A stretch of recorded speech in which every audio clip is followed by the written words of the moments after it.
बात हुई इस सारी चीज़ की। खान साहब पे टीवी पे हर किस्म की कतरन लगाई गई, उनका नाम नहीं ले सकते, उनकी तस्वीर नहीं लगा सकते। 200 झूठे केसेस उन पे किए। उन पे कितनी दफ़ा ज़िंदगी का हमला हुआ सिर्फ इसलिए कि इमरान खान पे कांटा लग जाए और उसका नाम ख़त्म हो जाए। वो कभी नहीं होगा क्योंकि वो अल्लाह की मर्ज़ी है, वो इंसान की मर्ज़ी नहीं हो सकती है। इतना मैं आपको बता दूँ, ये सारे केसेस सियासी हैं, इसमें भी कोई हकीकी केस नहीं है और इंशाल्लाह ये सारे ख़त्म होंगे, अपने अंजाम तक पहुँचेंगे। 6 जजेस ने कहा है कि हमारे ऊपर बड़ा दबाव है, उस हवाले से क्या कहेंगे? हम तो जी 2 साल से कह रहे हैं। ये सेनेटर ज़रका सुहरावर्दी साहिबा हैं, इनके क्लिनिक बंद कर दिए गए, इनके घर पे धावे बोले गए। हम लोगों की 3-3 दफ़ा पुलिस हमारे वालदा पे आती है। हमने तो ये 2 साल से बर्दाश्त किया, अब जजेस ने भी बता दिया कि उनके साथ भी हो रहा है। तो अगर जज को इंसाफ नहीं मिलता तो फिर आम आवाम क्या करेगी?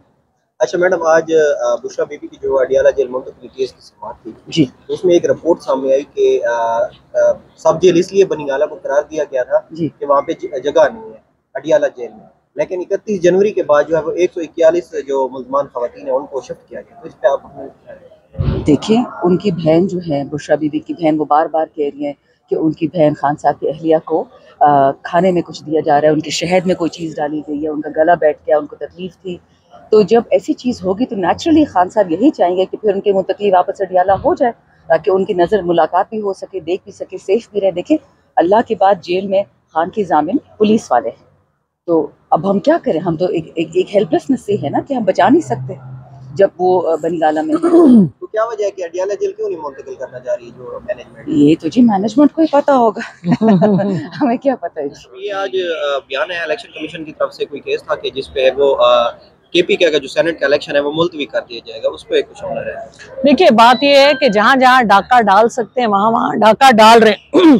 उनको इस बात की फिक्र थी, अगर इस दफा 200 से ज्यादा हमें 8 फरवरी को जो इलेक्शन हुए 200 से ज्यादा हमारी नेशनल असेंबली की सीटें थी और हमारी प्रोविंशियल असेंबली मिल के सेनेट में मेजॉरिटी होती तहरीक इंसाफ की। अब ये किसी को एक्सेप्टेबल नहीं है, तो तहरीक इंसाफ की मेजॉरिटी खत्म करने के लिए ये सारे हथकंडे किए गए हैं। तहरीक इंसाफ की खवातीन की सीटें ले ली गई, तहरीक इंसाफ के जो इलेक्टेड जनरल सीटों पे जो मेंबर्स आए हैं उनको हटाया गया और अब केपी में उनको नजर आ रहा है कि केपी में सारी, क्योंकि केपी में हुकूमत पीटीआई की है, ज्यादा तनासुब पीटीआई का है, तो क्यों किस तरह हमारे लोग नहीं आएंगे? अब वो हर तरह से इसको कम करना चाह रहे हैं, मगर कर लें जो कुछ इन्होंने करना है, आखिर फतह हक और सच की होगी, अवाम की होगी और इनकी पसपाई होगी इंशाल्लाह। अच्छा, ये चीफ जस्टिस जो एक बलल छीना गया था पाकिस्तान तहरीक इंसाफ से, तो उसके बाद जिस तरह के हथकंडे इस्तेमाल किए गए, 2 ताई अक्सरियत जो है वो उनको दे दी गई, तो एक तासुर दिया जा रहा है कि एक खास शख्सियत को जो वो एक्सटेंशन देने की बातें हो रही हैं, तो क्या आप इस पे इत्तेफाक कर दें?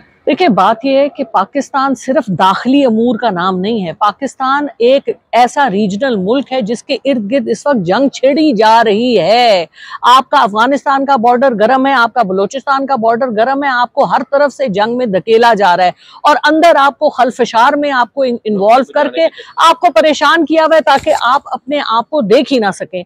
तो पाकिस्तान इस वक्त जो बड़ी दुनिया की ताकतें हैं उनके फेवर में है कि पाकिस्तान कमजोर हो, पाकिस्तान के सरबराह की कोई आवाज ना हो और पाकिस्तान के अवाम दबे रहें।